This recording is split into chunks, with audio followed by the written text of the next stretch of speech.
Hey guys, welcome to BP the Bible Perspective. Faith without works is dead. Is this saying we have to do good to earn salvation? And believe it or not, most of Christianity wrestles with this thought. Now, before we get into it, please like and share this video and subscribe to BP the Bible Perspective. And as always, if you have a thought or comment, add it to the comment section below. All comments are welcome. James 2 tells us that faith without works is dead, but people are only reading a portion of that verse. And believe it or not, most Christians struggle over the concept of what this appears to be saying, that faith without works is dead, meaning that they have to do works in order to earn salvation. Most of Christianity wrestles with this thought. In fact, not only do most of Christianity, but every other religion struggles with this. Every other religion, the concept basically is summed up this way: man's effort to get to God or their God. But within, of course, Christianity, they use verses like this found in James 2. Faith without works is dead. And so is he saying that? Is James saying that you have to earn your way to heaven by doing good deeds, living right, being holy? Well, let me ask a follow-up question. If that is true, what works do you have to do in order to go to heaven? And how many works do you have to do in order to go to heaven? Now, I want to look at this verse in James 2 as well as a couple of other verses to show you that you can know that you know that you know that you know that you're going to heaven. And if you are spending your time earning your way to heaven or trying to earn your salvation, then doesn't that also mean you're not really, truly saved? So let's take a look at it first. Let's go to James chapter 2. And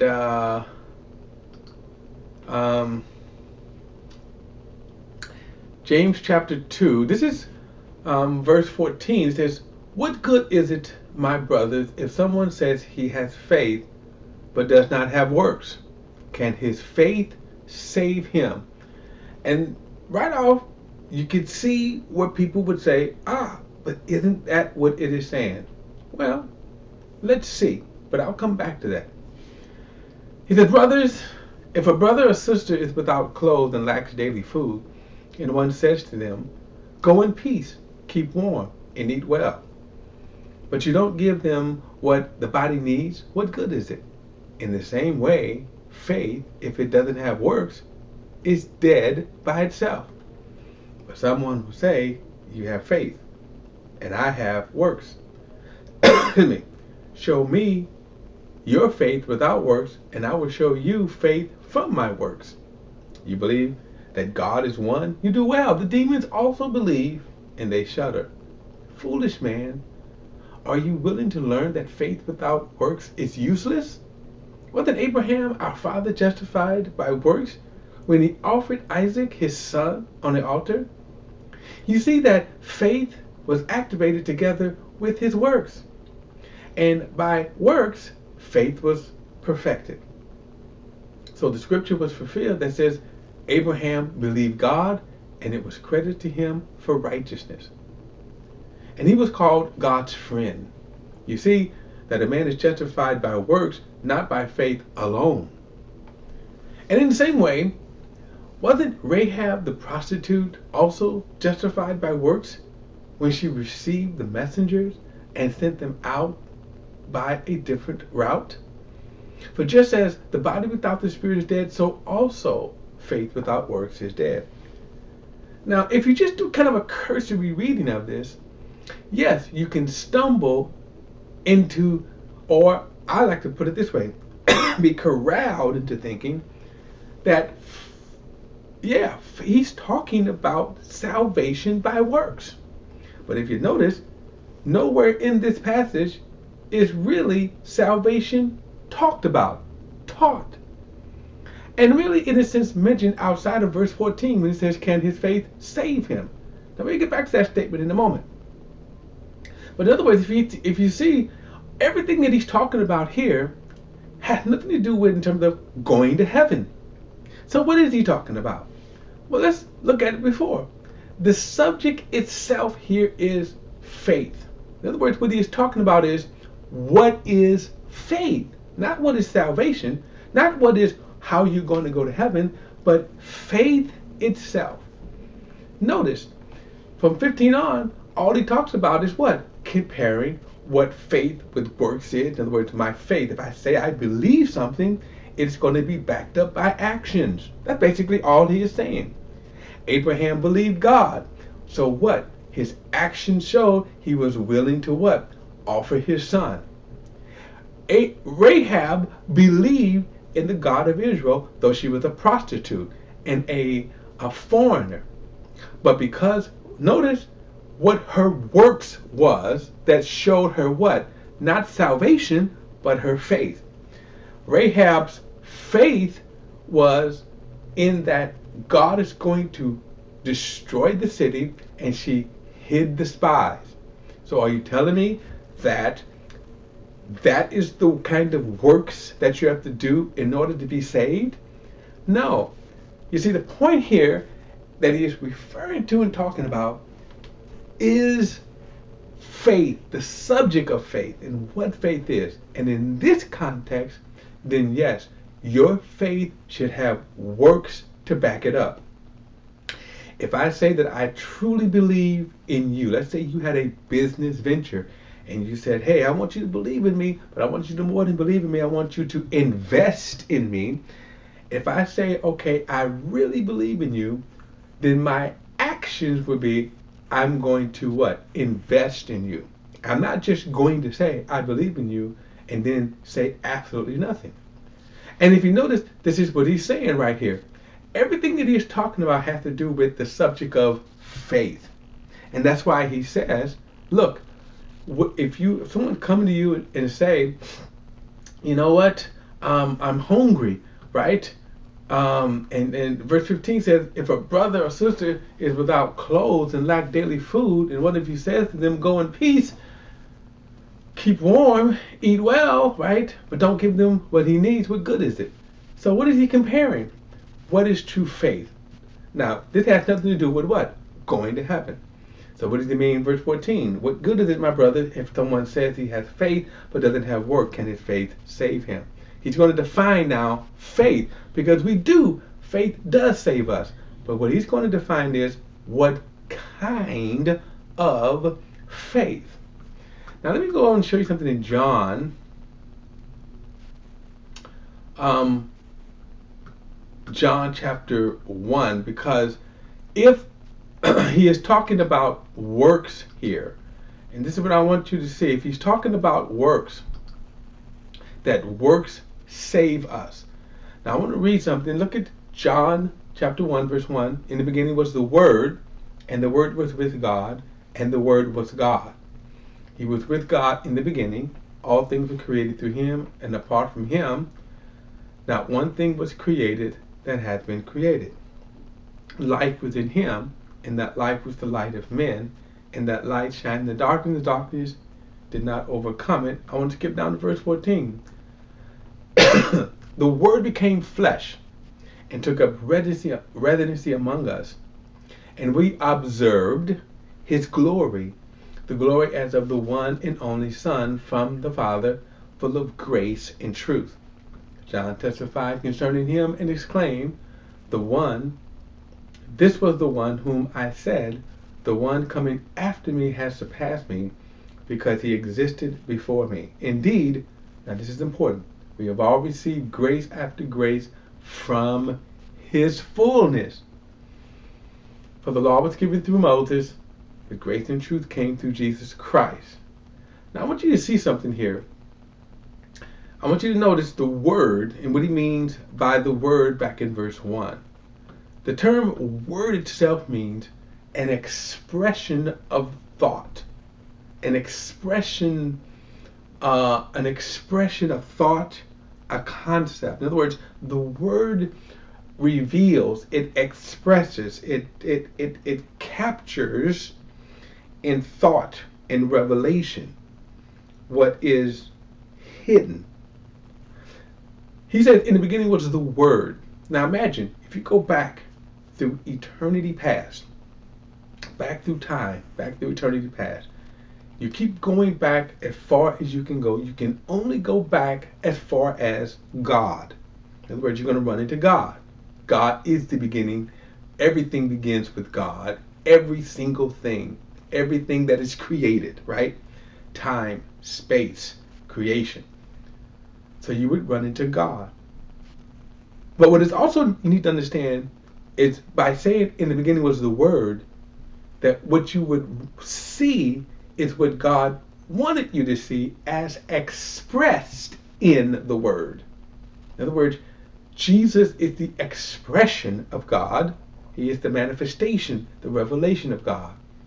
So what you would see is Jesus, because he is the expression of God. Now this is important if you're going somewhere with this. So if you travel back through eternity past, you would run into God, but what you would see is the Word, the manifestation, the revelation of God. But this is important now. So when he comes down to verse 14, it says the Word became flesh, right? The same thing. Jesus was the physical manifestation of what? God. But what did God manifest? He says, we observed his glory. But what did we see? Well, look down. Verse 16. We received grace after grace from his fullness. Now he says something very interesting in verse 17. He says, for the law was given through Moses. Now why did he say that, right? Out of all this verse right here, why does he say law? Because the law was the good deeds, good works, living right. The law was the commandments on how to live right. And this is where religion goes wrong, because every single religion, every single denomination is based upon really the law. The problem with that is when you think that this is how I'm going to be made right by God, by obeying the law. But notice what he says here. For the law was given through Moses, but what? Grace and truth came through Jesus. And let me tell you one other thing about the law. I'm going to go back to James chapter 2. I want you to see something here. James chapter 2. And I'm going to pick it up at verse number verse 8. Indeed, he said, if you keep the royal law prescribed in Scripture, love your neighbor as yourself, you're doing well. But if you show favoritism, you commit sin and are convinced by the law as transgressors. Whoever keeps the entire law, and this is important here. Oh, this is so important. For whoever keeps the entire law, yet fails in one point, is guilty of breaking it all. For he who says, do not commit adultery, also said, do not murder. So if you commit adultery, but you do murder, you're a lawbreaker. Now what is he saying right here? Very important. Remember, all of the law is pretty much religion. Now, I'm not saying that the law of Moses is religion, but every religion, especially within Christianity, is based upon the law of Moses, the commandments, right? The ordinances, the morality. The problem with that is when religion said, this is how you get to God. By what? Doing good deeds, right? So now we come back to our little favorite scripture where we started off with, right? Faith without works is dead. How did they teach that? That you have to do good works in order to be saved. Catholics teach this. That faith with works, that's what they teach. The traditions, faith with works. The problem is that here, if you're going to keep the law, you have to keep the entire law. This is the standard of God, because God is perfect and God is holy. And so any sin is a transgression to God. And any sin is enough that you fail the entire law. And that's why he says it right here. If you keep the entire law but fail in one point, you break it all. The point is that the law was never designed to give life. Now, let me go to one more verse of scripture here. And this scripture always blows my mind when I read it. Colossians chapter 1. Colossians chapter 1. And this right here is when I tell you that I know that I'm going to heaven, and I know why I'm going to heaven. He says, once you were alienated and hostile in your minds because of your evil actions, but now he has reconciled you by his physical body through his death to present you holy, faultless, and blameless before him. Let me read that again. Notice he said you were alienated and hostile in your minds of because of your evil actions. But verse 22, listen. But now he has reconciled you by his physical body through his death to present you holy and faultless and blameless before him. Now think about this. You are not presented holy and faultless and blameless because of your good deeds or your living right. You are presented faultless and holy and blameless because of what? What he did in his physical body, right? Through death, he presented you this way. That's why faith without works, I have faith in that. See, my works is, my faith is in Jesus' death, who presented me holy, faultless, and blameless before him. That is the faith that we should have, not the living right or the good deeds. Because as I said before, what then are the good deeds? And how much of it do you have to do? And if you remember, he said you have to do all of the law. All of it, not just some of it. But the better news is that when he says faith without works is dead, he's not talking about salvation. But remember, he's talking about my faith in Jesus. Okay? My faith in Jesus. That faith produced actions. Well, what actions is he referring to?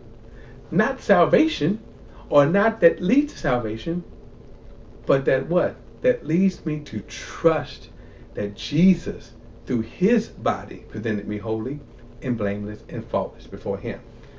All right, guys, look, that is my perspective. Love to hear your opinions and thoughts. Love to hear what you have to say, even your questions. All comments are welcome. Add them to the comments section below. And don't forget to like and share this video and subscribe to BP, the Bible Perspective. Till next time, I'll see you then.